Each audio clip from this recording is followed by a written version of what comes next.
informando desde nuestro noticiero IDESA. El día de hoy les tenemos una importante noticia.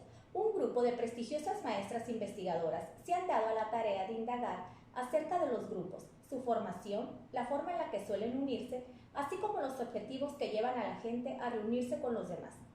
Para ayudar a identificar los puntos de vista y situar estudios particulares, se dará la lista de algunas orientaciones más importantes que han influido sobre la dinámica de grupos. Después se discutirán varias razones de que exista esta diversidad de orientaciones y conceptos. Y finalmente se intentará identificar los temas teóricos de mayor importancia para entender mejor estos enfoques y sus interrelaciones. Deberán conocerse las razones por las cuales existen tantas orientaciones técnicas. A continuación, las dejo con nuestra compañera Mayra, que está desde el mismo lugar de la noticia.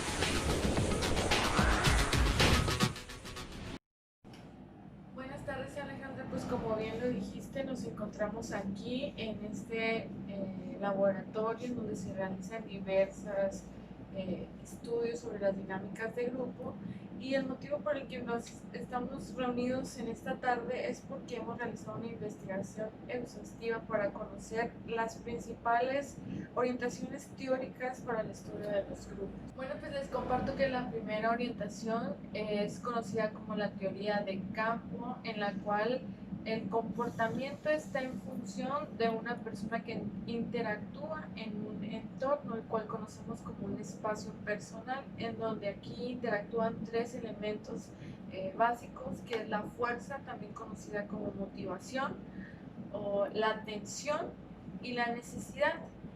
Como un ejemplo que podemos dar es aquella universidad en la cual promueve a sus estudiantes ser emprendedores, o bien aquella universidad que promueve entre sus estudiantes el ser empleados, ¿no? En segundo lugar, tenemos a la teoría de interacción, la cual se basa en que las personas que conforman un grupo y que no están guiados por un líder van a resolver verbalmente un problema colectivo y a tomar una decisión.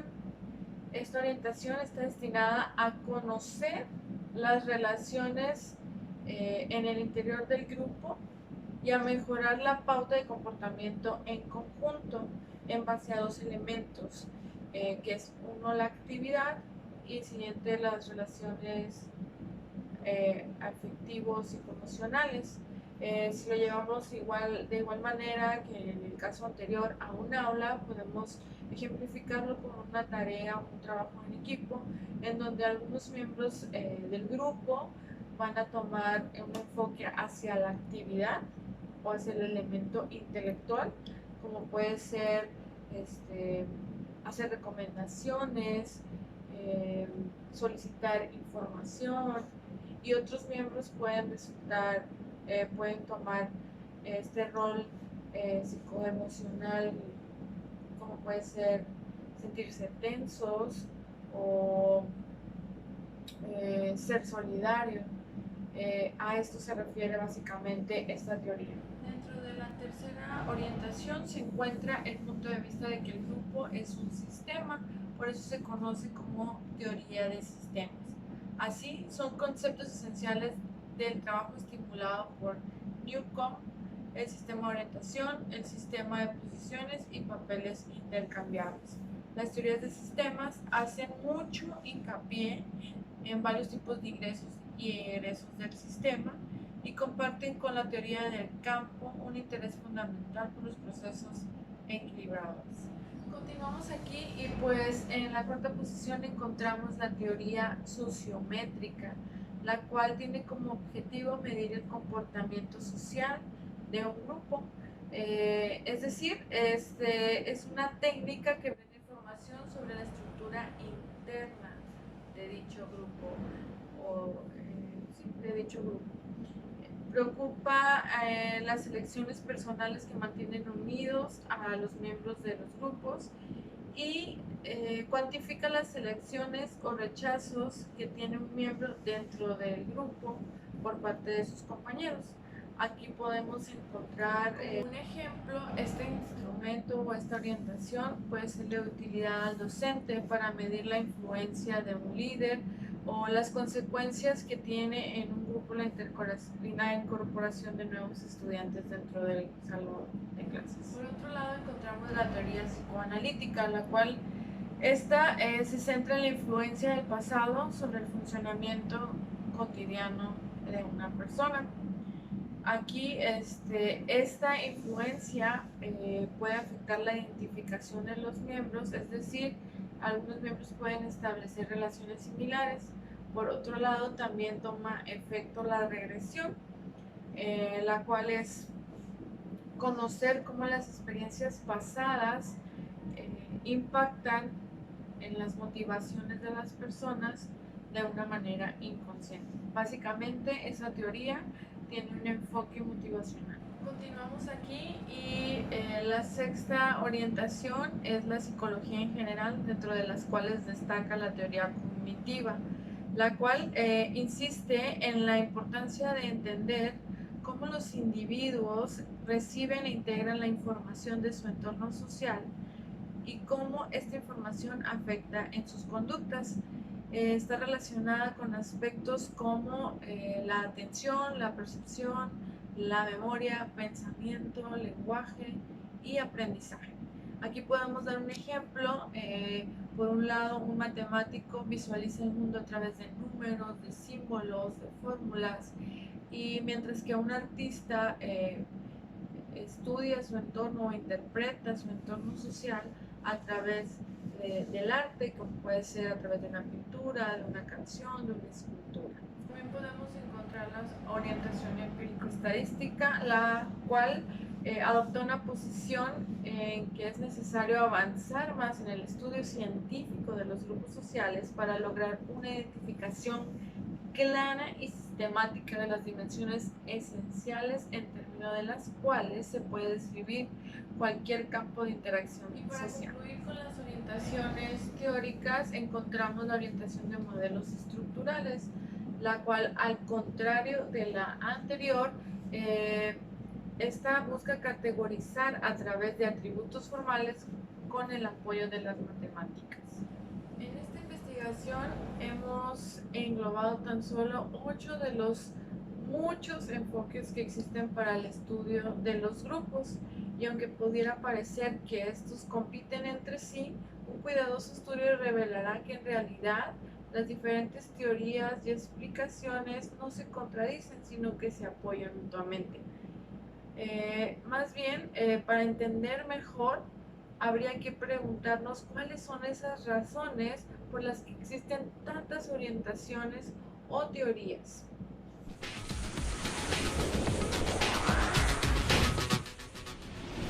Existen 3 razones por las cuales existe una diversidad muy amplia de orientaciones teóricas. La primera es la variedad de grupos y ambientes sociales. ¿Esta a qué se refiere?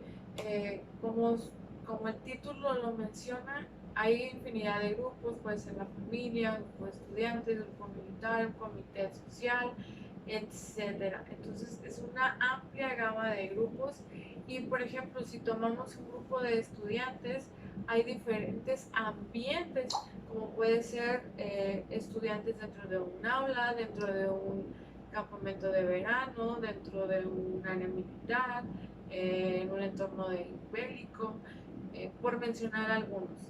Entonces, en esta primera razón encontramos esa variedad de grupos y ambientes. En segundo lugar está la diferencia en los problemas sociales que motivan la investigación.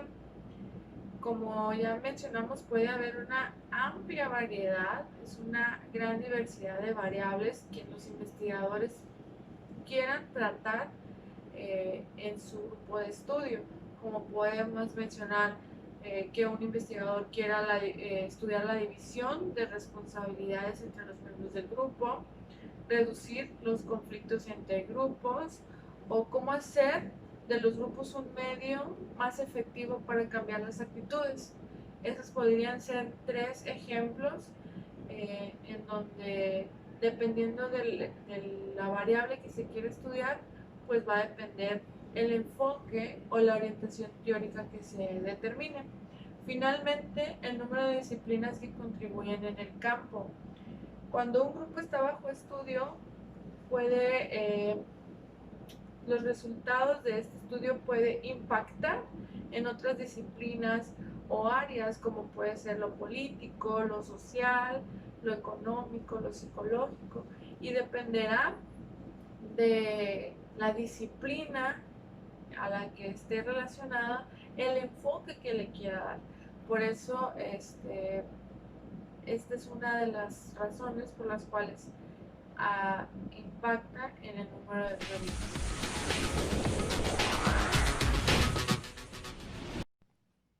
Para concluir con esta exhaustiva investigación especial, traemos para todos ustedes los 5 tipos de métodos empleados para las investigaciones, para planear las investigaciones. En el primer sitio encontramos el estudio de campo, el cual se enfoca en estudiar o en investigar, vaya la redundancia, a grupos existentes en su entorno natural sin que el investigador influya o influya lo menos posible. En el segundo sitio encontramos el experimento natural, en donde de igual manera el grupo bajo estudio se encuentra en su entorno natural, pero aquí se puede ver afectado por una variable natural que el investigador no propició, pero que de alguna manera aprovechó para medir el efecto en el grupo o en la dinámica de grupo. En tercer lugar encontramos el método de experimento de campo. Aquí se distingue del experimento natural, ante todo porque ahora se introduce cambios en el grupo, o sea, el investigador hace una afectación intencional dentro de la dinámica natural del grupo. En la cuarta posición encontramos los grupos naturales de laboratorio. Aquí el grupo bajo estudio se lleva a cabo dentro de un laboratorio, como dice el título, en donde bajo condiciones medidas y un ambiente creado, controlado, se miden las variables. Y finalmente, los grupos artificiales de laboratorio. Aquí el investigador, con el deseo de aislar variables y manipularlas bajo condiciones tan controladas y estrictas como sea posible, ha hecho que estos creen grupos en el laboratorio y los hagan funcionar en condiciones dispuestas por el experimentador. Bueno, pues Alejandra, por nuestra parte esto es todo. Reportó para IDESA Noticias Mayra López. Como conclusión podemos decir entonces que no existe un método único para formar los diferentes grupos o bien analizarlos, ya que como informó nuestra compañera Mayra, dependerá de un sinfín de factores. Para continuar con nuestro reportaje, podemos decir que los grupos se diferencian por tamaño, duración, objetivo, actividades, importancia de sus miembros, etc. Para explicarnos más sobre este tema, continuamos con nuestra compañera Alma. Adelante, Alma.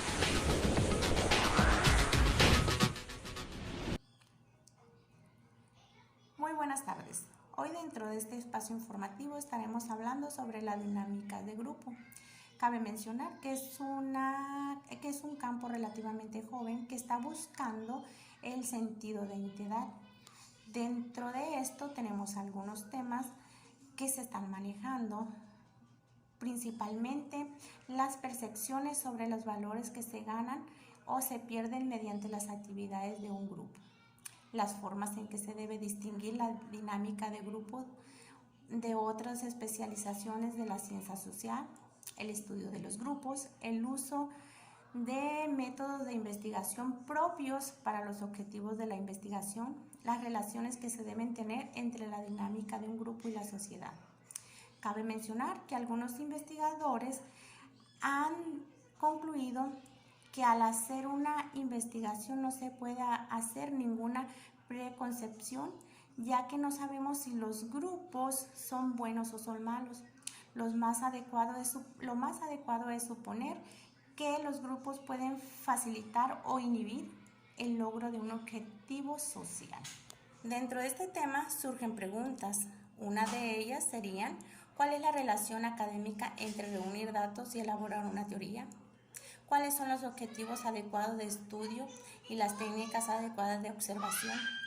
Cabe mencionar que algunos investigadores han llegado a la conclusión que las personas que hacen esto deben de ser muy ingeniosos a la hora de hacer una investigación, ya que deben de inventar e innovar nuevas formas de investigación y que nosotros como sociedad tendríamos un error al juzgar esto, ya que cualquiera de estas investigaciones podría ser mejor que otra, ya que todas las presentan mejor que otras, ya que todas estas presentan ventajas y desventajas. Por esta razón, se tiene que elegir el método más apropiado para realizar esta investigación.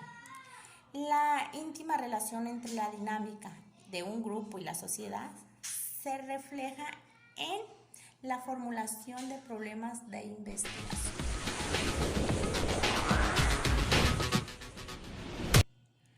Buenas tardes, hoy estaremos hablando de un tema muy importante que son los miembros de un grupo. Cabe mencionar que un grupo se define como un conjunto de individuos. Según investigaciones recientes hechas por Dush, se supone que los individuos tienen metas cuya obtención podría depender de las acciones de otras personas o individuos, que existen dos tipos, que son los interdependientes y los motivacional. Dush dice que hay dos tipos de personas, que son los promovedoramente y los interdependientes. Que con esto nos quiere decir que el avance hacia la meta de una persona va a depender de que la otra persona llegue a la suya. Existen dos grupos, que son los sociólogos y los psicólogos, que pueden existir como perspectivas y cognitivas, como criterio para la existencia de un grupo.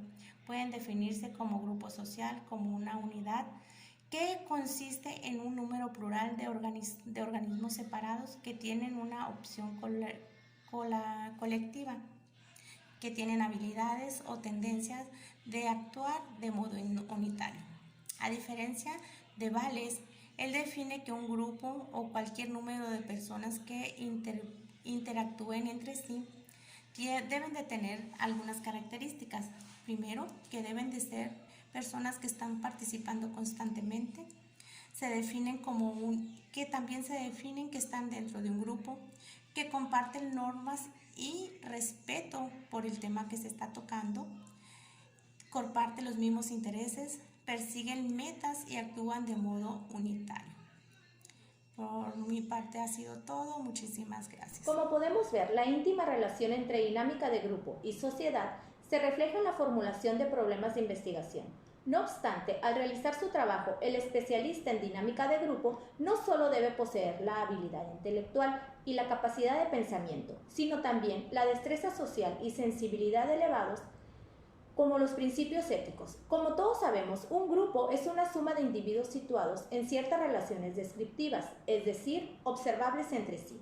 Y para informarnos más sobre este importante punto, haremos un enlace con nuestra compañera Elizabeth para que nos oriente más sobre este tema. Adelante, compañera. Muy buenos días, mi querida Alejandra. Me encuentro reportando desde este majestuoso centro de eventos sociales porque el día de hoy voy a hablarte sobre un tema relacionado con las entidades sociales que comúnmente llamamos grupos. Primeramente te voy a explicar cómo se define un grupo. Pues según Brodbeck, define como un grupo a la suma de individuos situados en ciertas relaciones descriptivas entre sí. Desde luego que estas relaciones dependerán del tipo de grupo al que se refiera, sea una familia, un auditorio, un comité, un sindicato de trabajadores o una multitud. Por lo tanto, para que una serie de personas califiquen como un grupo, deben relacionarse entre sí de algún modo definido, ya que pertenecer al mismo grupo social implica la existencia de interrelaciones concretas y dinámicas entre las personas. Ahora bien, siguiendo con el enfoque de Brodbeck, y para que quede ya bien definido, un grupo es un conjunto de individuos cuya relación hace que sean interdependientes en algún grado significativo. parte hablaremos sobre la relación entre persona y grupo. Al considerar cualquier individuo y un grupo en particular, es evidente que existen entre ellos muchas posibles relaciones. La persona puede ser o no un miembro, puede depender del grupo en cierto grado para obtener cosas que le interese conseguir, puede considerar atractivo o repelente la perspectiva de ser un miembro, y el grupo, a su vez, puede aceptarlo o rechazarlo. A menudo, la membresía hace que el individuo dependa del grupo en muchas de las cosas que necesita. Es decir, que la naturaleza y grado de la dependencia son aspectos importantes en la relación entre persona y grupo. Por último, te comento que todas las personas tenemos grupos de referencia. Esto quiere decir el modo en que un individuo forma una concepción de su estatus en la sociedad, ya que el estatus se define como la posición relativa de alguien hacia otra persona. El punto de vista que tiene una persona sobre su propio estatus depende del grupo en particular con el cual se quiere comparar, es decir, su grupo de referencia. Esta es toda la información relacionada con la formación de grupos. Hasta aquí mi reporte, Alejandra. Hasta la próxima. Como pudimos ver, la naturaleza de los grupos, así como su formación y objetivos, son muy variados. Las investigaciones continúan día a día, queriendo descubrir qué nos lleva a las personas a formar grupos y vivir en ellos. Esperemos que este reportaje de investigación les haya abierto un poco más su panorama sobre este tema. Agradezco su atención y le doy las gracias en nombre de nuestra reportera Mayra, Alma y Elizabeth. Informó para su noticiero IDESA su compañera Alejandra Coronado.